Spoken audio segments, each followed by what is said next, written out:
My name is Marcus Webb. I'm 42 years old, a financial advisor from Portland, Oregon, and for 17 years I believed I was building wealth alongside the woman I married.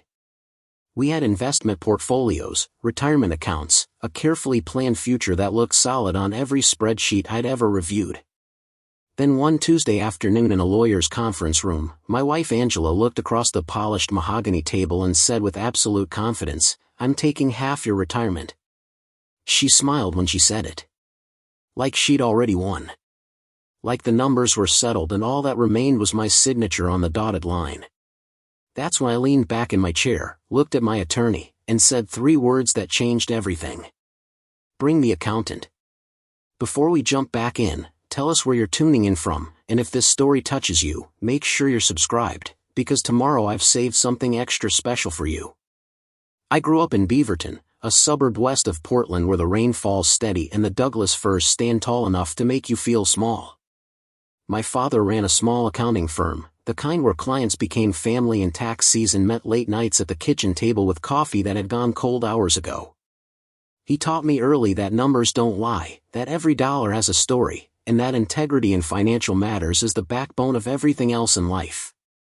I carried those lessons with me through college at Portland State, through my Series 7 and 66 exams, and into a career managing wealth for families who trusted me with their futures. I thought I understood money. I thought I understood trust. Turns out I understood neither as well as I believed.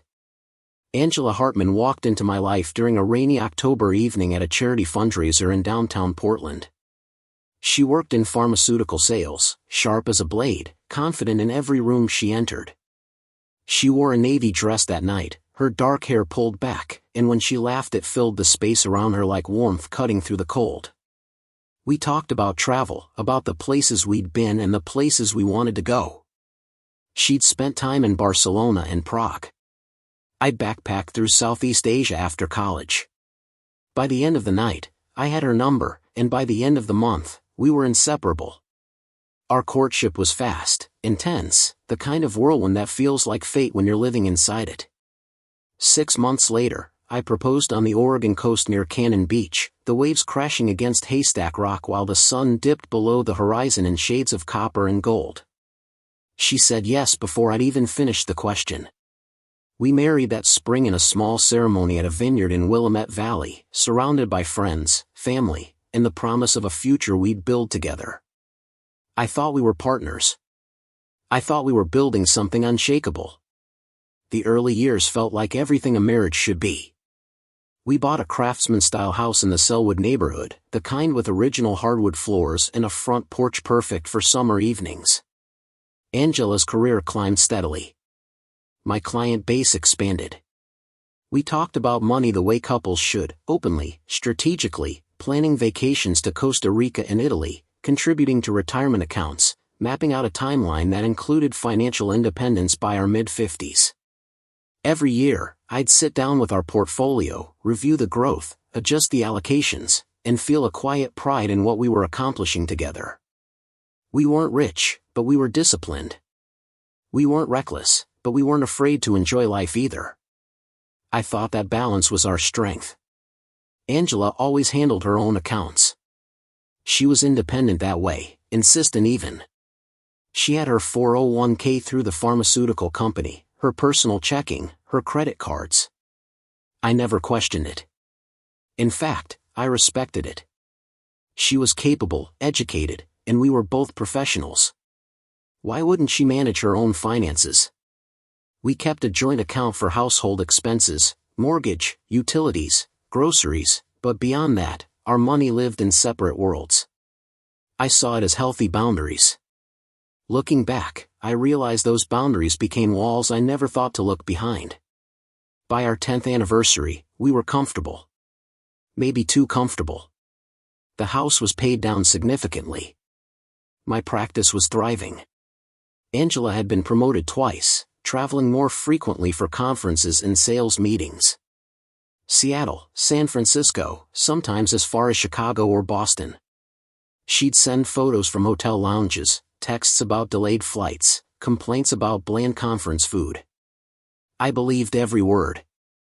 When she came home tired, I'd pour her a glass of wine, rub her shoulders, and listen to stories about demanding clients and difficult managers. I thought I was being a supportive husband. I thought her exhaustion was proof of her dedication. Our intimacy shifted around year 12. Subtle at first, the kind of slow drift that happens when careers consume energy and routines replace passion. Date nights became less frequent. Conversations grew more transactional. She'd scroll through her phone at dinner, distracted, claiming work emails couldn't wait. I'd wake in the middle of the night to find her side of the bed empty, the glow of her laptop screen spilling from the home office down the hall. When I asked if everything was all right, she'd smile, wave it off, say she was closing a big deal or preparing for a presentation. I wanted to believe her. So I did. The cracks started showing in ways I didn't recognize as cracks. Small things. She'd become irritated when I asked about her day. She'd snap over minor household issues, a dish left in the sink, the thermostat set 2 degrees too high. Then she'd apologize hours later, blame stress, kiss my cheek, and everything would smooth over. I told myself every marriage went through phases, that we were in a rough patch, that once her work calmed down we'd reconnect. I kept waiting for that calm to arrive. It never did. One evening in late autumn, I came home early from a client meeting that had been rescheduled. The house was quiet, Angela's car in the driveway, but no sign of her downstairs. I climbed the steps to our bedroom and found her on the phone, her voice low, almost a whisper. She was facing the window, her back to the door, and I caught only fragments. I know. It's complicated. Just give me more time. When she turned and saw me standing there, her expression flickered, surprise, then something else, before settling into a smile. Hey, I didn't hear you come in. I asked who she was talking to. She said a colleague. I asked which one. She said it didn't matter. The conversation ended there, but the unease it planted didn't. I started paying closer attention. Not out of suspicion initially, but out of a vague sense that something was off, like a picture frame hanging slightly crooked that your eye keeps catching. I noticed her phone was always face down now. I noticed she'd changed her passcode.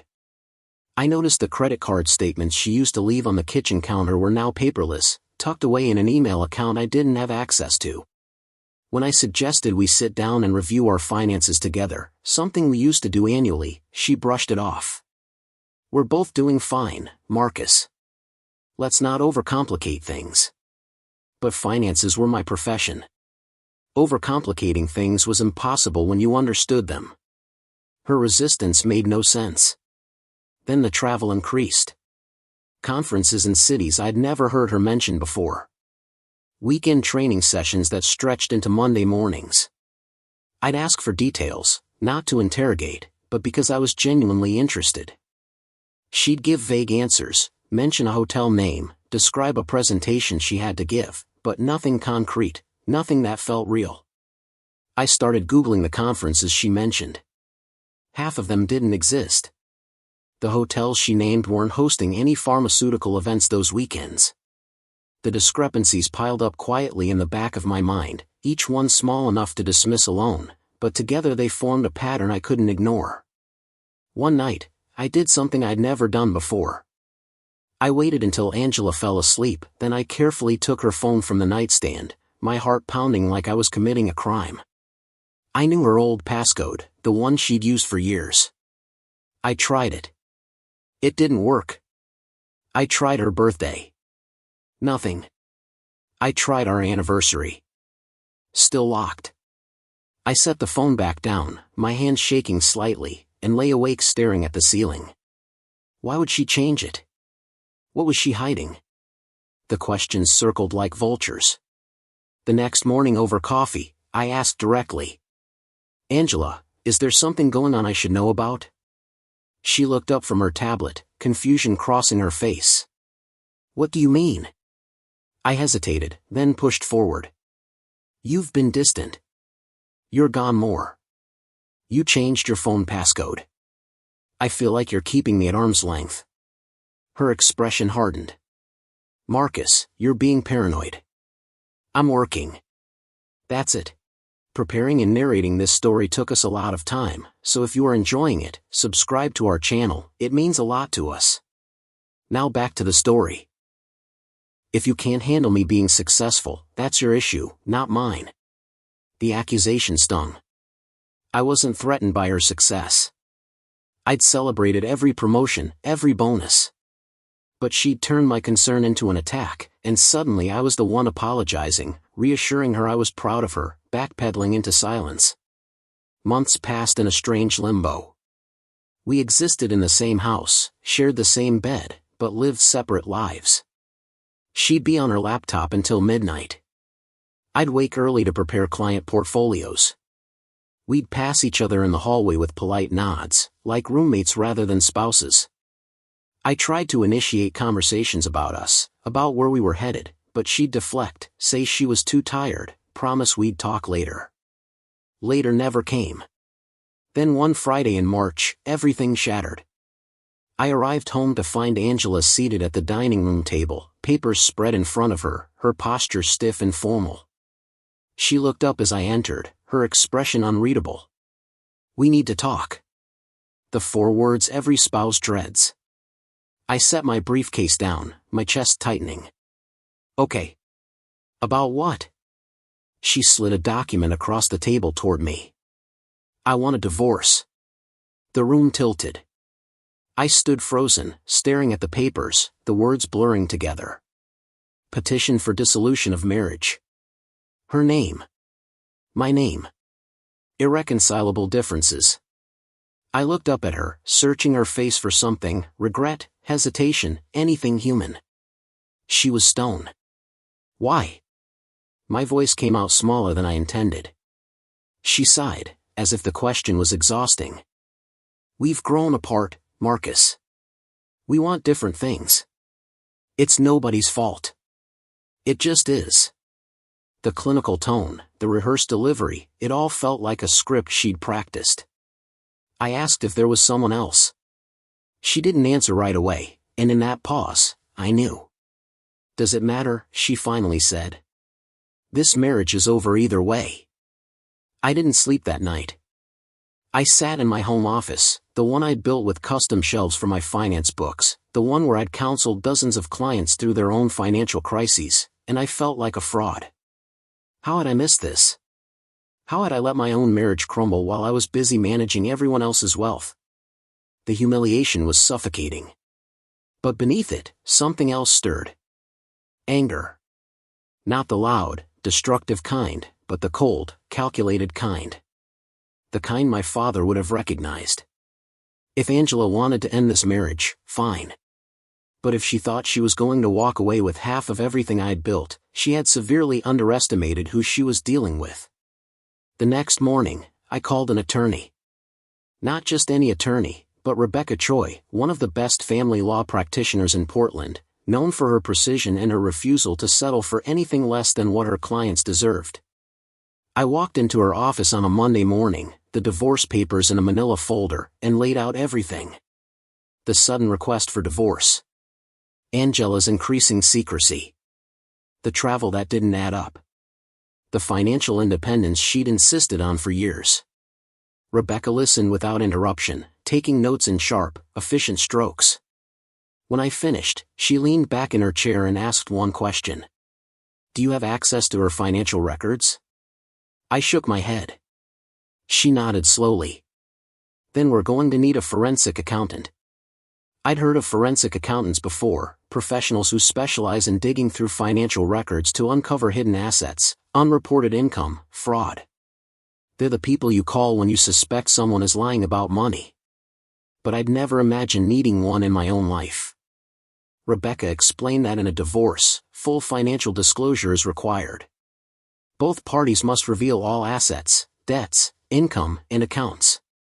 If Angela was hiding something, the forensic accountant would find it. If she wasn't, then we'd have clarity. Either way, I'd know the truth. I authorized Rebecca to hire the best forensic accountant she knew.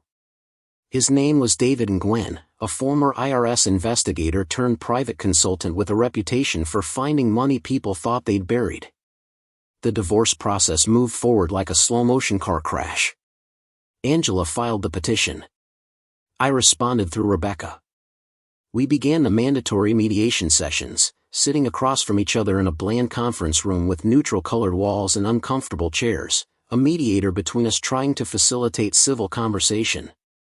Angela's attorney was a man named Gordon Fisher, older, experienced, the kind who spoke in calm, measured tones designed to make his opponents feel unreasonable. During our first session, Gordon laid out Angela's position. She wanted half of everything. The house, my retirement accounts, my business assets, even the growth in my client portfolio over the years of our marriage.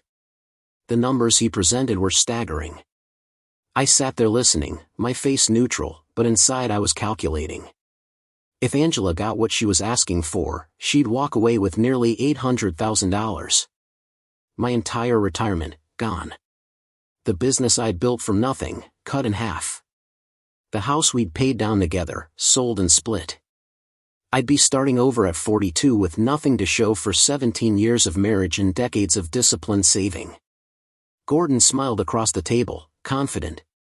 Oregon is a marital property state, Mr. Webb. Everything acquired during the marriage is subject to division. This is a fair offer. Rebecca glanced at me. I gave her a slight nod. She turned back to Gordon.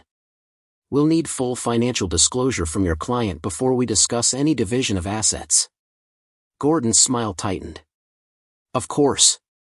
We'll provide the standard disclosures. Rebecca's expression didn't change.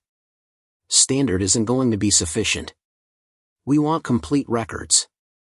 Bank statements, credit card statements, investment accounts, retirement contributions, everything. Angela shifted in her seat, the first crack in her composure. This is ridiculous. I've been completely transparent about my finances. Rebecca's voice remained calm. Then the disclosure shouldn't be a problem. The mediation session ended without resolution, but a line had been drawn. Over the next 3 weeks, documents trickled in from Angela's attorney. Bank statements with convenient gaps. Credit card records that showed only the last 6 months. A retirement account balance that seemed low for someone who'd been contributing for over 15 years. Rebecca forwarded everything to David and Gwen, the forensic accountant, with a simple instruction. Find what's missing. I didn't hear from David for 2 weeks. Then one afternoon, Rebecca called. You need to come to my office. David found something. I arrived within the hour. David was already there, seated at the conference table with his laptop open and stacks of printed documents spread before him. He was younger than I expected, maybe mid-30s, with sharp eyes and an air of quiet intensity. He didn't waste time on pleasantries. Mr. Webb, your wife has been systematically hiding assets for at least 3 years. He turned his laptop toward me. On the screen was a spreadsheet, color-coded, tracking money flowing from Angela's primary accounts into places I'd never seen before. Offshore accounts in the Cayman Islands. A brokerage account under her maiden name. Cash withdrawals totaling over $60,000 that had never been reported. She's been siphoning money, David continued, and she's been careful about it. Small transfers, just under reporting thresholds, spread across multiple institutions. But she made mistakes. Everyone makes mistakes. Rebecca leaned forward. How much are we talking about? David scrolled through his spreadsheet. Conservatively, $240,000 in hidden assets. Possibly more if we dig deeper. The room went silent. I stared at the numbers on the screen, feeling a strange mix of vindication and betrayal. I'd been right. Angela had been lying. But seeing it confirmed in black and white was a gut punch I hadn't fully prepared for. Rebecca's voice cut through my thoughts. This changes everything. We can file a motion to compel full disclosure. If she's been hiding assets, the court won't look kindly on it. She could lose her claim to any marital property, and we can push for sanctions. Over the following days, David continued his investigation. He traced Angela's spending patterns, identified luxury purchases she'd hidden, found evidence of trips she'd taken that never appeared on our joint credit card. 5-star hotels in Miami. Designer clothing from boutiques in Los Angeles. Dinners at restaurants that cost more than our mortgage payment. And woven through it all, a name that kept appearing on shared expenses and travel bookings. Ryan Caldwell. I asked David who he was. Based on the patterns, likely the man she's been seeing. They've taken at least 4 trips together in the last 18 months. The betrayal compounded. It wasn't just the affair. It was the calculated deception. Angela hadn't just fallen out of love and found someone else. She'd planned this. She'd hidden money, built a financial escape route, and positioned herself to leave the marriage with more than she was entitled to while I was left to rebuild from nothing. The cold calculation of it was what stung most. This wasn't passion or impulse. This was strategy. Rebecca scheduled a second mediation session. This time, the atmosphere was different. Gordon Fisher walked in with the same calm confidence, but Angela looked tense. She knew something had shifted. We sat down, the mediator going through his opening remarks, and then Rebecca slid a document across the table. Before we proceed, we'd like to discuss some inconsistencies we've found in Ms. Hartman's financial disclosures. Gordon picked up the document, his eyes scanning the first page. His expression changed almost immediately. Angela's face drained of color. What is this? Gordon's voice had lost its smoothness. Rebecca's tone remained even. That's a preliminary report from our forensic accountant, David and Gwen. It details multiple accounts and assets that were not included in your client's disclosure. Offshore accounts, cash withdrawals, and undeclared income. Angela's voice came out sharp, defensive. That's private. That's my money. Rebecca didn't blink. Money earned or acquired during the marriage is marital property, Ms. Hartman. You know that. Your attorney knows that. And yet these assets were deliberately omitted from your disclosure. Gordon set the document down, his jaw tight. We'll need time to review this. Rebecca leaned back. Take all the time you need. But understand that we will be filing a motion to compel full financial disclosure, and will be requesting sanctions for fraudulent concealment of assets. If this goes to trial, the judge is going to want to know why your client lied under oath. The mediation dissolved. Angela and Gordon left the room in tense silence. Rebecca turned to me, a slight smile on her lips. Now we have leverage. But I didn't feel victorious. I felt exhausted. This wasn't how marriage was supposed to end. Not with forensic accountants and accusations of fraud. Not with hidden money and calculated lies. I thought about the woman I'd proposed to on the Oregon coast, the one who'd laughed so easily that first night at the fundraiser. When had she become this person? Or had she always been this way, and I'd simply been too trusting to see it? The legal battle intensified. Angela's attorney tried to downplay the hidden assets, claiming they were personal savings, funds she'd set aside for security, nothing sinister. But David's report was airtight. He'd traced every dollar, documented every transfer, and built a timeline that showed clear intent to conceal. Rebecca filed the motion, and a court date was set. Discovery continued. More documents, more depositions, more late nights in Rebecca's office reviewing strategies. Through it all, Angela refused to speak to me directly. All communication went through attorneys, cold and transactional, reducing 17 years of shared life to legal filings and financial disputes. Then came the day that would decide everything. The courtroom was smaller than I expected, wood-paneled and formal, with a judge's bench elevated above the rest of the room. Judge Patricia Rowland presided, a woman in her 60s with silver hair and a reputation for no-nonsense rulings. Angela sat with Gordon on one side of the aisle. I sat with Rebecca on the other. Between us, a chasm that felt wider than the physical space.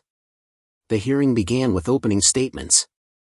Gordon argued that Angela was entitled to half of all marital assets, that my claims of hidden funds were exaggerated, that his client had always been forthcoming. Rebecca countered with precision, laying out the evidence of concealment, the offshore accounts, the cash withdrawals, the trips with Ryan Caldwell. Judge Rowland listened without expression, taking notes. Then Rebecca called David Nguyen to the stand. He was sworn in, his demeanor calm and professional. Rebecca walked him through his credentials, his experience with the IRS, his work as a forensic accountant. Then she asked him to explain his findings.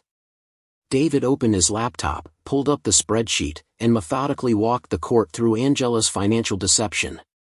He showed wire transfers to the Cayman Islands. He showed cash withdrawals timed to avoid bank reporting requirements.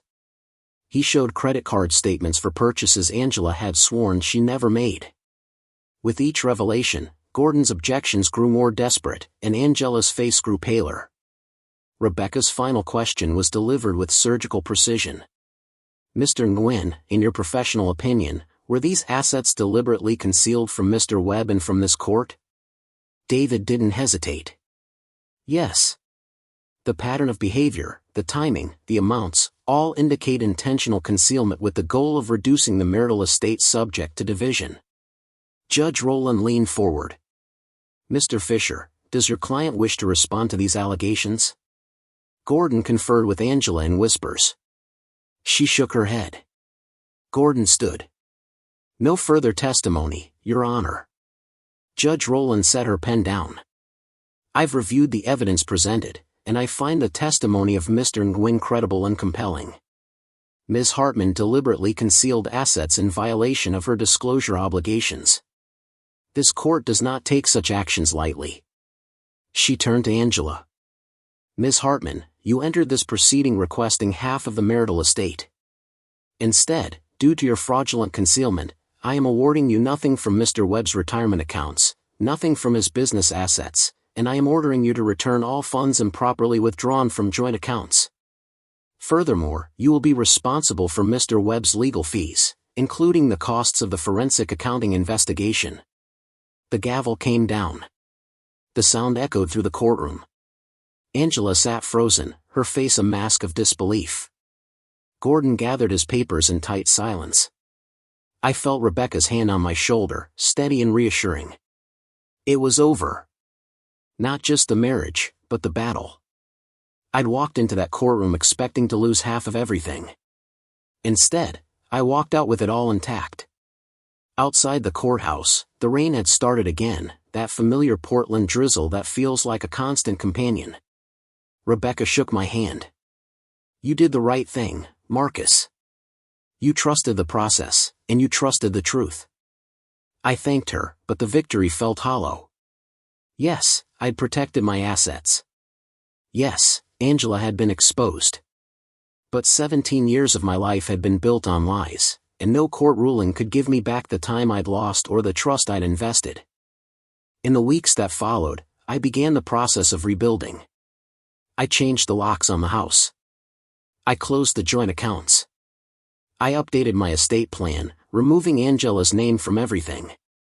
Friends reached out, offering support, asking if I was okay. I gave them the answers they wanted to hear. I'm fine. I'm moving forward. I'm better off. Most of it was true. Some of it was aspiration. The hardest part wasn't the legal aftermath. It was the quiet moments alone in the house where Angela's absence echoed louder than her presence ever had. I threw myself into work, taking on new clients, expanding my practice. I found purpose in helping others plan their financial futures, even as I rebuilt my own. I started running again, something I'd let slide during the marriage, pounding the pavement through Laurelhurst Park in the early mornings before the city woke. Physical exhaustion became a way to quiet the mental noise. Slowly, painfully, I started to feel like myself again. One evening, about 6 months after the divorce was finalized, I received a message from an old college friend, someone I hadn't spoken to in years. She'd heard about the divorce through mutual acquaintances and wanted to check in. Her name was Claire Donovan. We'd been close during our undergraduate years at Portland State, part of the same study group, the same social circle. Life had taken us in different directions after graduation. She'd moved to Seattle for law school, and we'd lost touch. Now she was back in Portland, practicing environmental law, and she wanted to grab coffee. We met at a cafe in the Pearl District on a Saturday morning. Claire looked different, older in the way everyone does after 2 decades, but her smile was the same, warm and genuine. We talked for hours, catching up on the years we'd missed, laughing about old professors and terrible dorm food. When the conversation turned to my divorce, I found myself being more honest than I'd been with anyone else. I told her about Angela's betrayal, about the hidden assets, about the courtroom victory that hadn't felt like victory at all. Claire listened without judgment, without offering platitudes. When I finished, she simply said, "That sounds incredibly painful. I'm sorry you went through that." Her empathy cracked something open in me. For the first time since the divorce, I cried. Not from sadness exactly, but from relief. Relief that someone understood. Relief that I didn't have to pretend anymore. Claire reached across the table and squeezed my hand. "You're going to be okay, Marcus. It doesn't feel like it now, but you will." And sitting there in that cafe with rain streaking down the windows, I believed her. Claire and I started spending more time together. Coffee turned into dinners. Dinners turned into weekend hikes through the Columbia River Gorge. There was no pressure, no expectations, just 2 old friends rediscovering each other. Slowly, I realized I was laughing again. Really laughing, not the polite chuckle I'd perfected during the last years of my marriage, but genuine, unguarded joy. Claire was brilliant, funny, kind in ways that felt effortless. She challenged me intellectually, pushed back when I was being stubborn, and celebrated my successes without jealousy. She was everything Angela had pretended to be. 1 year after the divorce, Claire and I made it official. We were dating. No grand declarations, no dramatic gestures, just a quiet acknowledgement that what we had was real and worth pursuing. My friends were cautious at first, worried I was rushing into something new before I'd fully healed. But they didn't understand. Claire wasn't a rebound. She was a rediscovery. She reminded me what partnership looked like when it was built on honesty, respect, and genuine affection. As for Angela, I heard through mutual acquaintances that she'd moved to California with Ryan Caldwell. The relationship that had cost her everything apparently hadn't lasted. They'd broken up within 6 months. She tried to rebuild her career, but the scandal of the divorce had followed her. Pharmaceutical companies are small worlds, and word travels fast. No one wanted to hire someone known for financial deception. I didn't take pleasure in her downfall. Mostly, I felt nothing. She'd made her choices. Now she was living with the consequences. My practice continued to grow. I took on a junior partner, a sharp young woman fresh out of business school who reminded me of myself 2 decades earlier, hungry to prove herself, passionate about helping people build secure futures. I started teaching a financial literacy class at the local community college, sharing the lessons I'd learned not just from textbooks but from lived experience. Standing in front of those students, many of them navigating their own financial struggles, I found a new sense of purpose. The house in Selwood, the one Angela and I had bought together, eventually stopped feeling like a museum of our failed marriage. I repainted the walls, rearranged the furniture, filled the space with things that reflected who I was now rather than who we'd been. Claire helped, bringing color and life back into rooms that had felt gray for too long. We hosted dinner parties, filled the house with laughter and conversation, and slowly it transformed from a reminder of loss into a foundation for new beginnings. Looking back, I understand now that the forensic accountant didn't just save my retirement. He saved my sense of self. If I'd let Angela walk away with half of everything based on her lies, I would have spent the rest of my life wondering if I'd been a fool, if I'd let myself be taken advantage of, if I'd failed some fundamental test of awareness. David's testimony gave me something more valuable than money. It gave me validation. My instincts had been right. The inconsistencies I'd noticed weren't paranoia. The financial independence Angela had insisted on hadn't been about empowerment. It had been about deception. Knowing that truth allowed me to move forward without self-doubt. I also learned that trust, once broken, changes you. I'm more cautious now, more attentive to details I might have overlooked before. When Claire and I talk about finances, we're completely transparent. We review accounts together, discuss goals openly, make decisions as a team. It's not because I don't trust her. It's because I've learned that healthy relationships require visibility, that secrets, even small ones, are corrosive over time. Claire understands. She's never made me feel paranoid for wanting clarity. Instead, she matches my transparency with her own, and in that mutual openness, we've built something stronger than what I had before. The scars from Angela's betrayal will always be part of my story.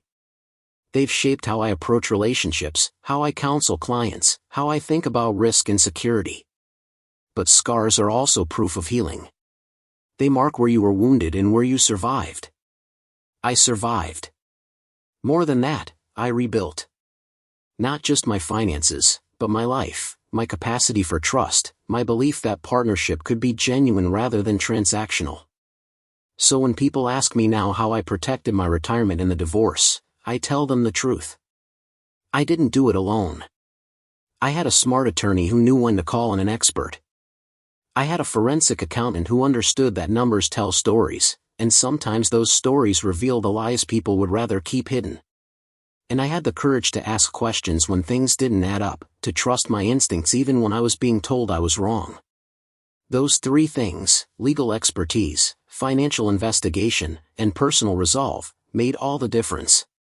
But more than anything, I learned that the real wealth isn't in retirement accounts or investment portfolios.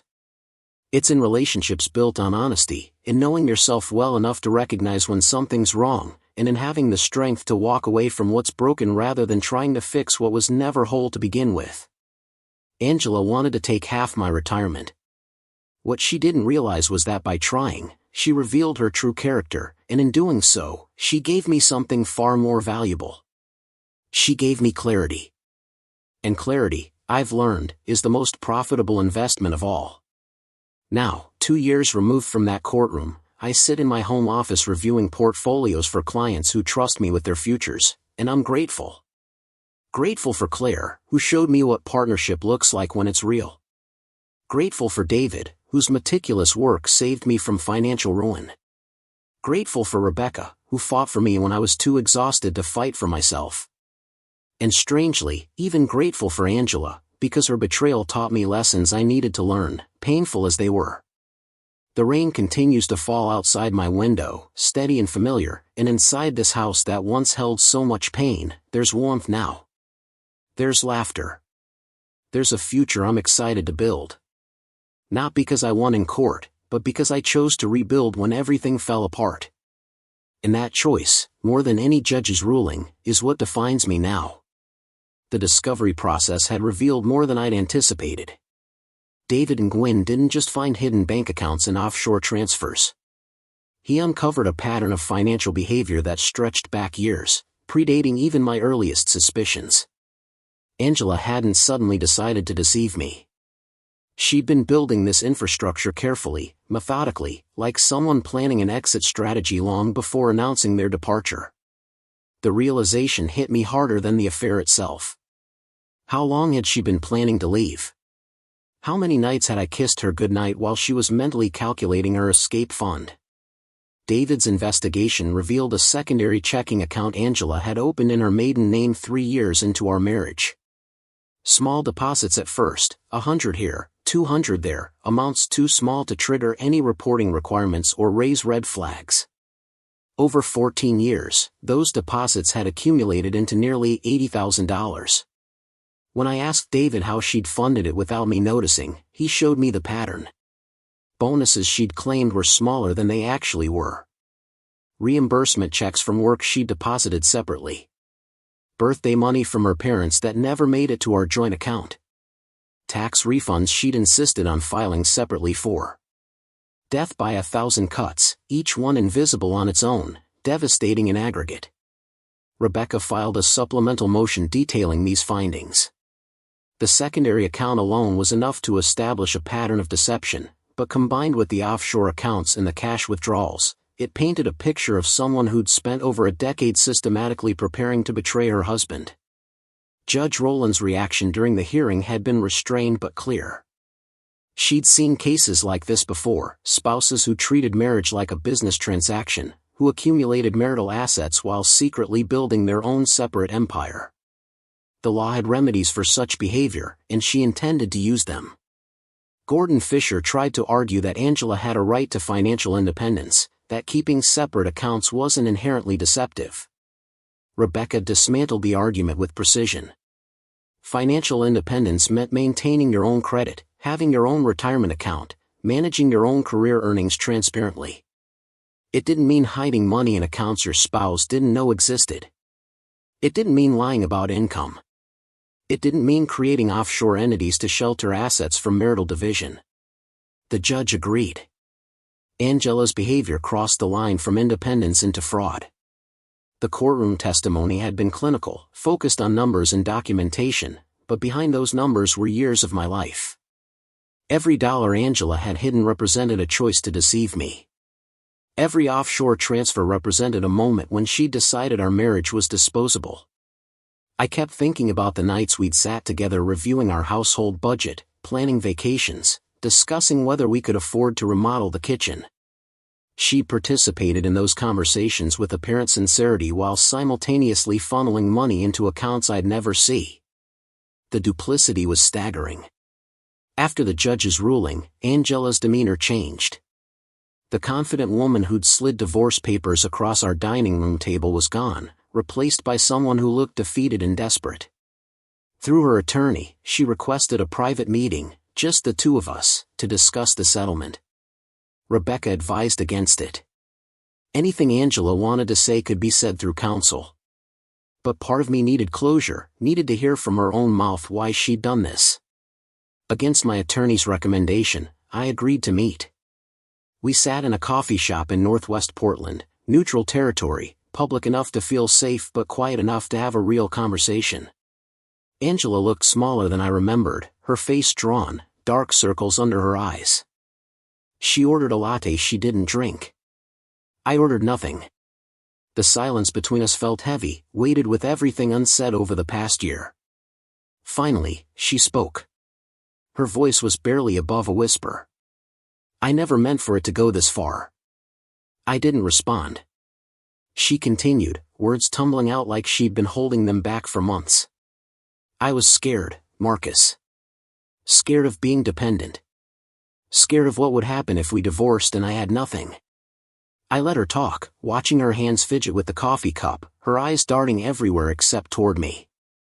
She talked about her parents' divorce when she was 12, how her mother had been left with nothing, how she'd watched her struggle.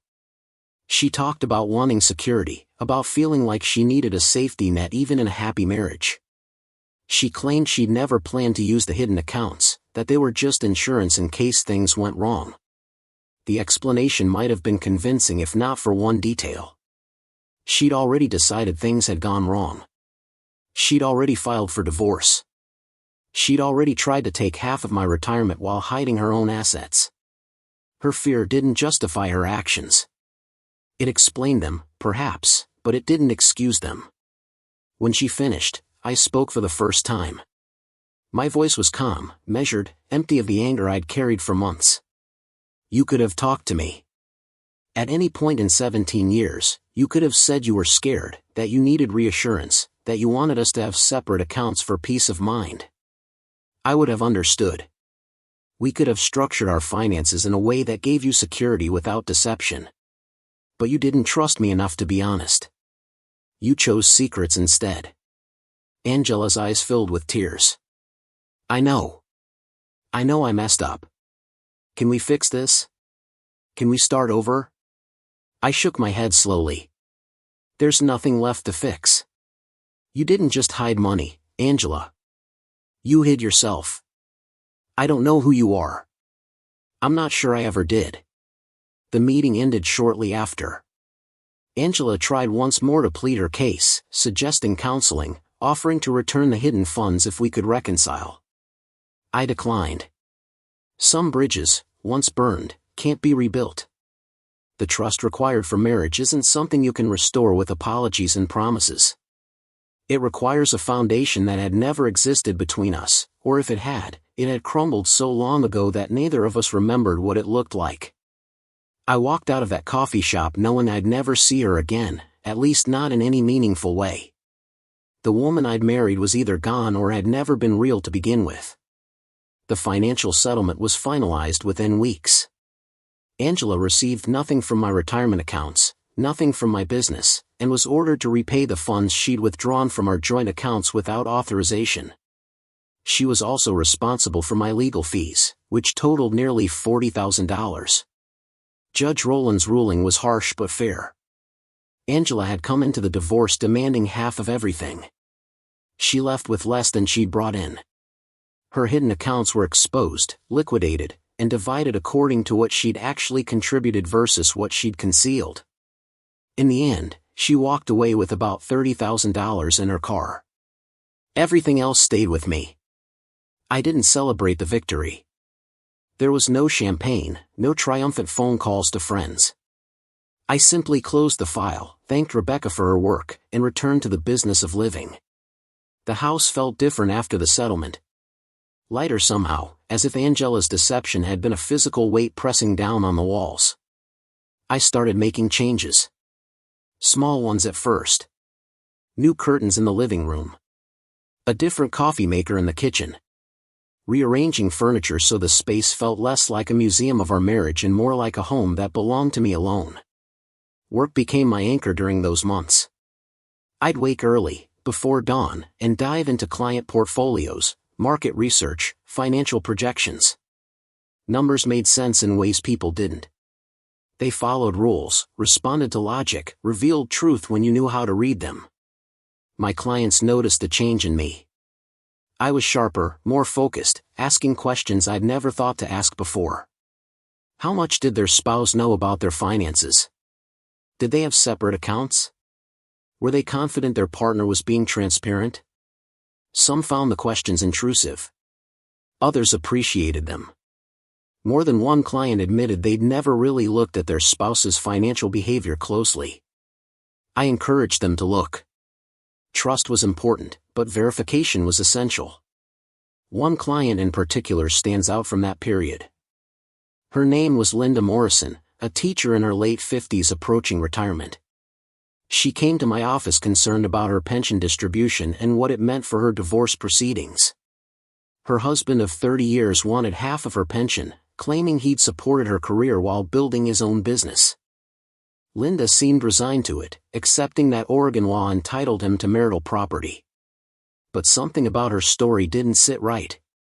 I asked about his business, how successful it was, what kind of income it generated. Linda wasn't sure. He'd always handled the business finances separately, said it was too complicated for her to understand. I referred Linda to David and Gwen. 2 weeks later, David uncovered what her husband had been hiding. The business was far more profitable than he'd disclosed, generating nearly twice the income he'd reported. He also had investment accounts Linda knew nothing about, funded entirely by business profits during their marriage. When the forensic accounting report was presented in court, Linda's husband went from demanding half her pension to desperately trying to avoid losing half his business. Linda called me after her settlement, her voice shaking with gratitude. "You saved my retirement. I was ready to give up everything because I thought he deserved it. Thank you for asking the right questions." I told her the credit belonged to David, but I knew the truth. I'd asked those questions because of what Angela had done to me. Linda's victory was built on the lessons of my defeat. Words spread quietly through Portland's financial advisor community. Marcus Webb was the guy who'd survived a brutal divorce, who'd uncovered his wife's hidden assets, who now asked uncomfortable questions about spousal financial transparency. Some advisors thought I was paranoid, projecting my own experience onto innocent clients. Others referred cases to me, people who had suspicions but didn't know how to verify them. I developed a reputation as someone who took financial fidelity seriously, who understood that money was often where relationship problems first became visible. My practice grew not in spite of my divorce but because of it. Claire remained patient through all of this. She understood that I was still healing, that trust would come slowly for me. She never pushed, never demanded access to my accounts or insisted on joint finances. Instead, she offered something more valuable: transparency without being asked. She'd show me her credit card statements unprompted, talk openly about her student loans and retirement contributions, invite me to review her financial planning. It wasn't because she thought I doubted her. It was because she understood that visibility would help me heal. Gradually, over months, I found myself reciprocating. Showing her my accounts, discussing my financial decisions, asking her opinion on investment strategies. We were building trust the right way, through consistent honesty rather than blind faith. About 8 months after the divorce was finalized, I received an unexpected email. It was from Ryan Caldwell, the man Angela had left me for. The subject line read simply, "I owe you an explanation." I stared at it for a long time before opening it. Part of me wanted to delete it unread, to deny him the opportunity to justify what he'd done. But curiosity won. The email was longer than I expected, several paragraphs of what seemed like genuine remorse. Ryan explained that he'd met Angela at a pharmaceutical conference, that she'd told him her marriage was already over, that I was controlling and financially abusive. He claimed he'd believed her, that he'd seen himself as rescuing her from a bad situation. It wasn't until after she'd moved to California to be with him that he'd started seeing inconsistencies in her stories, financial irregularities that reminded him uncomfortably of things she'd said about me. According to Ryan, Angela had tried to gain access to his bank accounts within 3 months of moving in together. She'd suggested they open a joint account for household expenses, then tried to have her name added to his investment accounts for estate planning purposes. When he'd resisted, she'd become angry, accused him of not trusting her, threatened to leave. That's when he'd started asking questions, and the answers he'd gotten hadn't matched the stories she'd told initially. He'd contacted a friend who knew me professionally, learned about the divorce proceedings, discovered the truth about the hidden assets. The relationship had ended shortly after. Ryan's email concluded with an apology. "I'm not asking for forgiveness. I just wanted you to know that I understand now what you went through. She lied to both of us. I'm sorry for my part in your pain." I read the email 3 times, my feelings shifting with each pass. Anger that he'd participated in the affair. Satisfaction that he'd experienced his own version of Angela's deception. Pity that he'd been fooled the same way I had. Eventually, I wrote back. Not a long response, just a brief acknowledgement.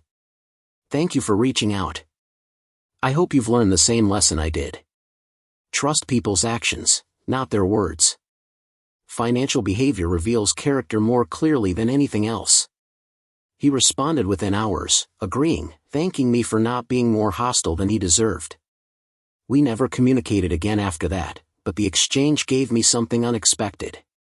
Confirmation that I hadn't been crazy, that Angela's behavior wasn't something I'd driven her to through my own failings. She'd done to Ryan exactly what she'd done to me. It was who she was, not what I'd made her. The second year after the divorce brought changes I hadn't anticipated. Claire and I grew closer, our relationship deepening from companionship into something that felt permanent.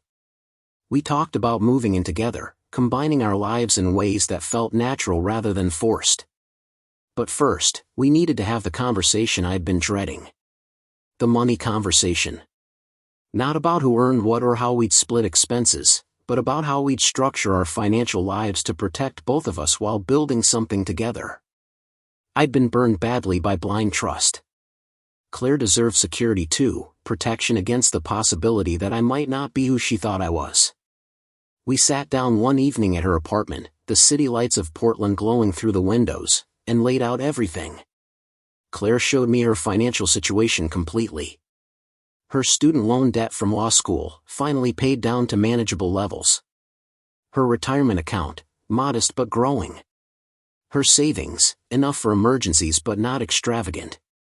Her income from the environmental law firm where she'd made partner the year before. She held nothing back, answering every question I asked with patience and clarity. Then I showed her mine. My retirement accounts, rebuilt after the divorce.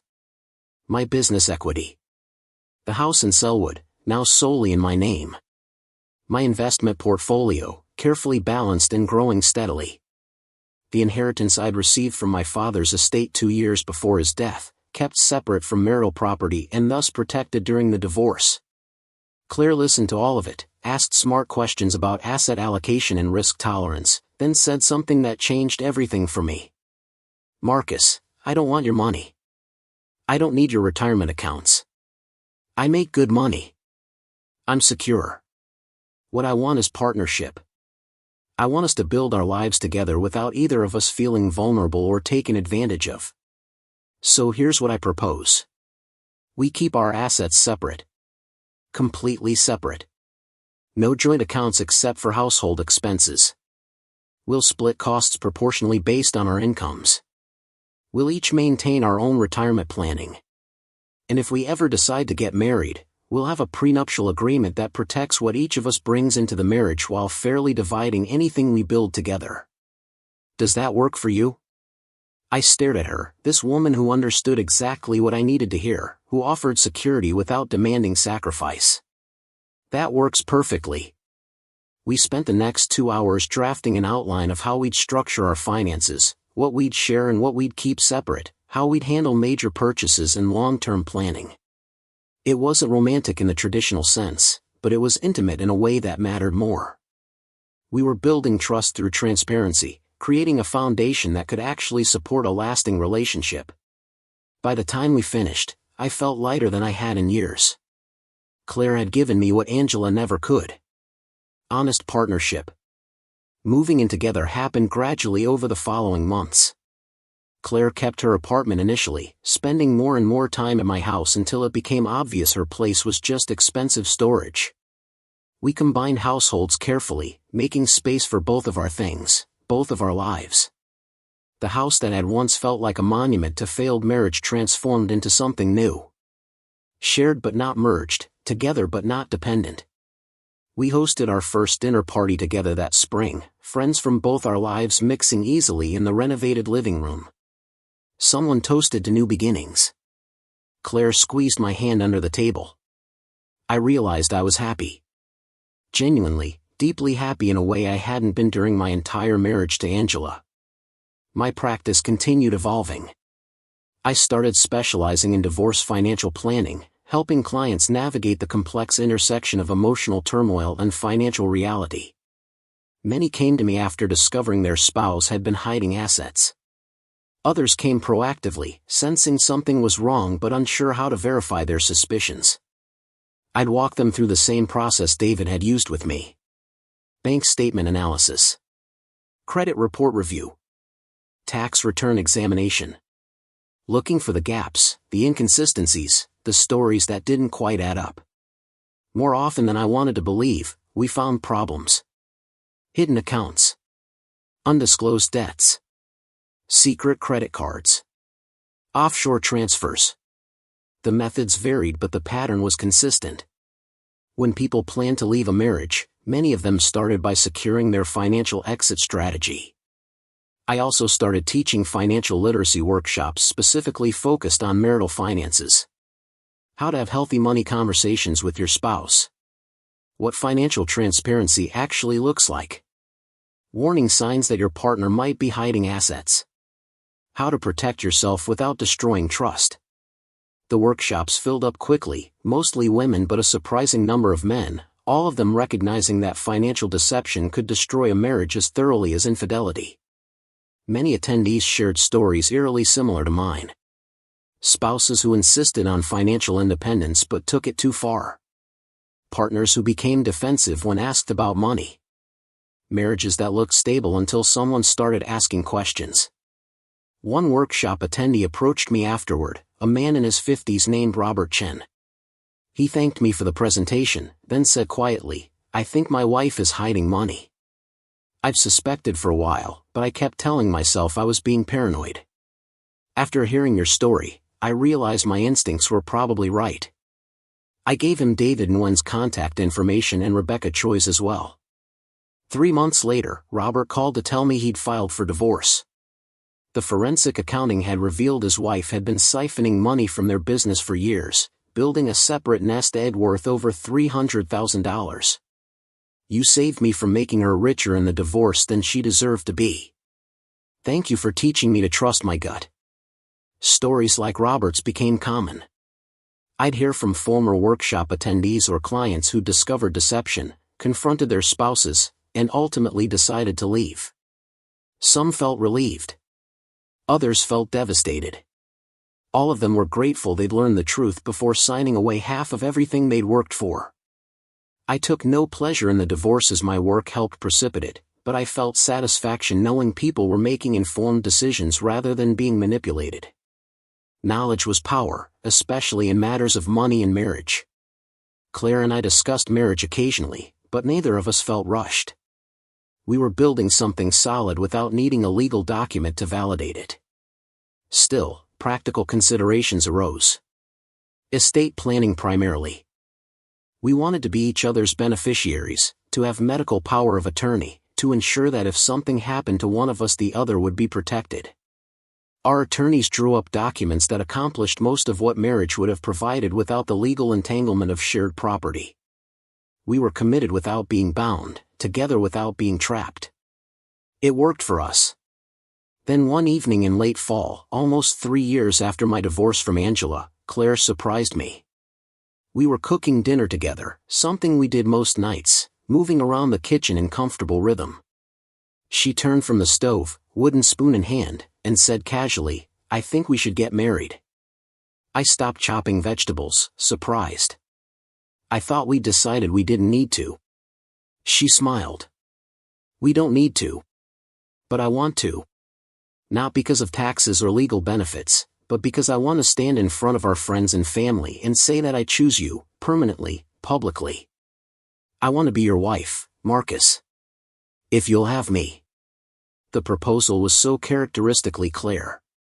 Direct, honest, practical but heartfelt. I set down the knife, walked over to her, and kissed her. Yes. Absolutely yes.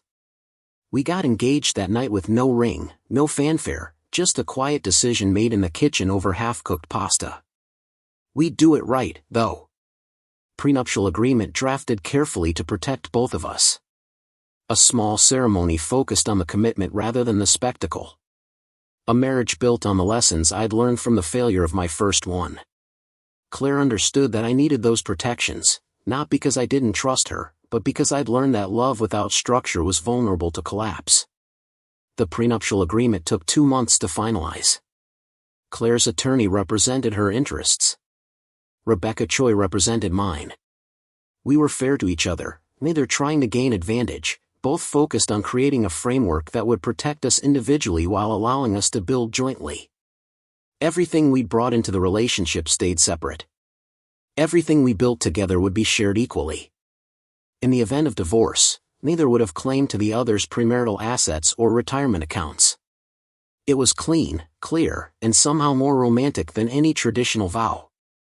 We were choosing each other with full knowledge of the risks, with clear eyes and protected hearts. We married in June at a small vineyard outside Portland, the same region where I'd married Angela years before. But this ceremony felt entirely different. Claire wore a simple dress, ivory rather than white. I wore a suit I already owned rather than renting a tuxedo. Our vows were personal, written by us, focused on honesty and partnership rather than traditional promises. When the officiant pronounced us married, I felt none of the anxiety that had plagued my first wedding. Just certainty. Just peace. Just the knowledge that this time, I'd chosen wisely. The reception was small, intimate, filled with people who genuinely cared about both of us. My mother was there, proud and relieved to see me happy again. Claire's parents flew in from Chicago, warm and welcoming, treating me like family from the moment we met. Friends from both our lives mixed easily, toasting our future, sharing stories, celebrating not just our marriage but the journey that had brought us there. During dinner, my friend Tom stood to give a toast.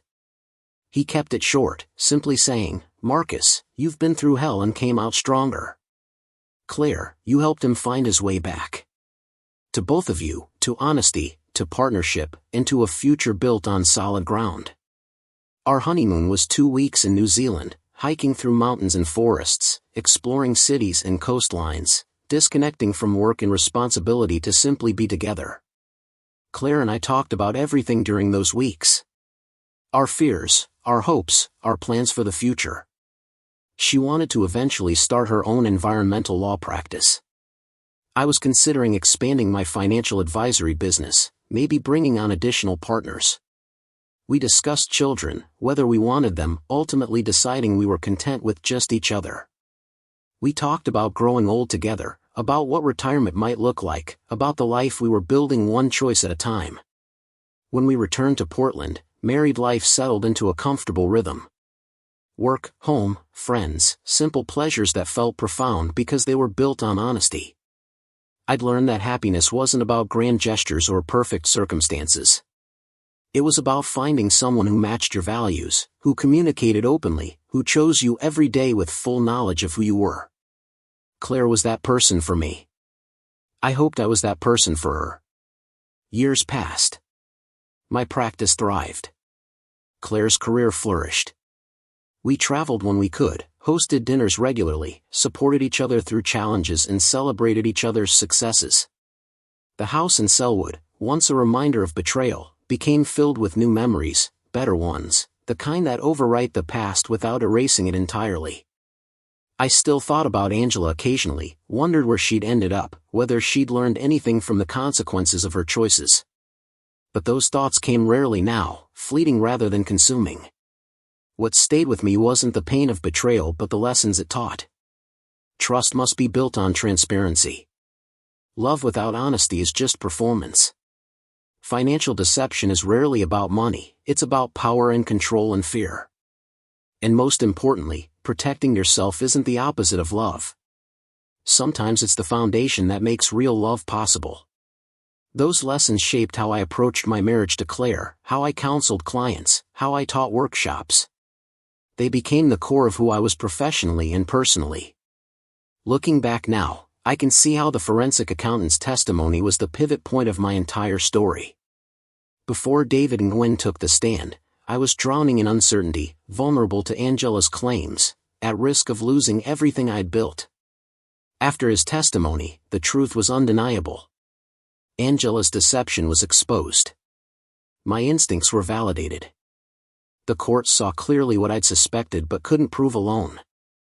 That moment in the courtroom, when David methodically dismantled Angela's lies with spreadsheets and bank records, was when I stopped being a victim and became someone who'd survived, learned, and ultimately thrived. The years that followed brought perspective I couldn't have imagined during those dark months of discovery and courtroom battles. I realized the forensic accountant hadn't just testified about hidden assets.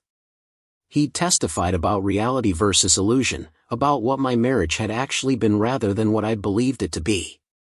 Every number on those spreadsheets represented a moment Angela had chosen deception over partnership, a moment she'd calculated her exit while I'd been calculating our future together. The pain of that realization eventually transformed into something more valuable than anger. It became wisdom. My work evolved beyond individual client counseling into something broader. I started consulting with other financial advisors nationwide, teaching them how to spot red flags in their clients' marriages, how to ask difficult questions tactfully, how to refer clients to forensic accountants when suspicions arose. The demand surprised me. Apparently thousands of financial professionals had clients in situations similar to what I'd experienced, but they lacked the framework to address it effectively. I provided that framework, built directly from the wreckage of my own marriage and the reconstruction that followed. Claire and I eventually started a nonprofit focused on financial literacy for people going through divorce. We'd seen too many individuals, mostly women but plenty of men too, enter divorce proceedings completely ignorant of their own financial situations. They'd trusted their spouses to handle everything, never questioning, never verifying, and when the marriage ended they found themselves vulnerable and uninformed. Our nonprofit offered free workshops, one-on-one consulting, and connections to resources like forensic accountants and family law attorneys. We funded it partially through my practice's profits and partially through grants from organizations that recognized financial abuse as a serious and underreported problem. The most rewarding aspect of the nonprofit was hearing from people we'd helped. A woman who discovered her husband had been hiding income for years, allowing her to negotiate a fair settlement instead of accepting poverty. A man who learned his wife had secretly accumulated massive credit card debt in his name, giving him grounds to protect his assets and credit. A recently widowed person who realized their deceased spouse had left financial chaos they'd never known existed. Each story reinforced the same truth.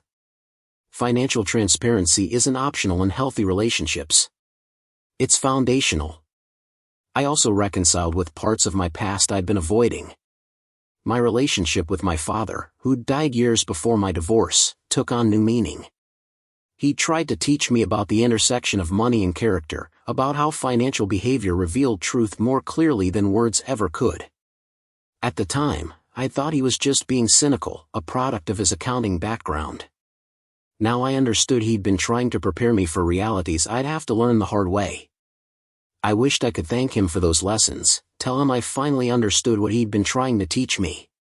Instead, I honored his memory by passing those lessons forward to my own clients and workshop attendees. Claire and I never had children, but we built a different kind of legacy. The clients whose retirements we protected. The workshop attendees who learned to recognize financial deception before it destroyed their lives. The nonprofit beneficiaries who entered new chapters of their lives informed and empowered rather than confused and vulnerable. That legacy felt more meaningful than anything I'd accomplished during my marriage to Angela. It was built on honesty, service, and the determination to help others avoid the pain I'd experienced.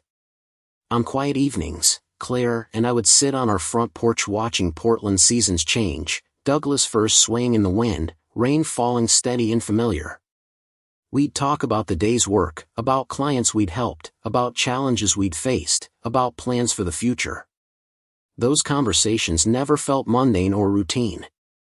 They felt like the reward for having survived everything that came before, for having learned the difference between performance and partnership, between the appearance of stability and its genuine foundation. Sometimes people asked if I regretted my first marriage, if I wished I'd never met Angela or recognized the warning signs earlier. The answer was always no. That marriage and its painful ending taught me everything I needed to know to build something real with Claire. It taught me which questions to ask, which behaviors to notice, which values to prioritize. Without Angela's betrayal, I might have remained naive, vulnerable to deception in different forms, unprepared to recognize genuine partnership when it finally appeared. The pain had been necessary. Not because suffering builds character, but because sometimes you can't appreciate light without experiencing darkness first. My final interaction with anything related to Angela came 5 years after our divorce. I received a letter from an attorney in California informing me that Angela had filed for bankruptcy. Apparently her pharmaceutical career had never recovered, and she'd accumulated significant debt attempting to maintain a lifestyle her income couldn't support. The letter was merely informational, ensuring I wouldn't be held liable for any debts she'd incurred after our divorce. I read it once, filed it away, and never thought about it again. Her financial collapse was predictable, the natural consequence of someone who'd built their life on deception and unsustainable choices. I felt no satisfaction in her downfall, only a distant sense that justice had its own timeline. What mattered more was what I'd built in those 5 years. A thriving practice that helped people protect themselves. A marriage based on radical honesty and mutual respect. A nonprofit that served hundreds of people annually.